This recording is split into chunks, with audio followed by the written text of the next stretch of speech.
Da so naredili kar slabe nakupe, tako da to je to. Pa ja nisam prvi put u ACH Voleju, naravno nisam ni sa mnogim igračima prvi put, tako da je društvo poznato, ali svakako sam uzbuđen i veoma srećan što ću biti u ACH Voleju. No, naslednje let bo ACH ekipa zelo zanimiva. V ekipo so prišli novi reprezentantje, izkušeni igralci, v katere že vsi poznate.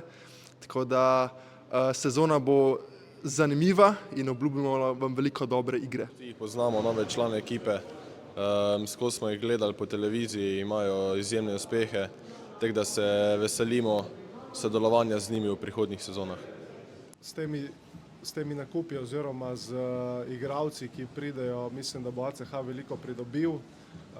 Poznamo se že dolgo časa, izven in na terenu, tako da zelo smo veseli, da se bomo spet lahko ne samo reprezentanci, ampak tudi na klubskem terenu, da bomo skupaj igrali. Bravo, Jani, odlično si povedal.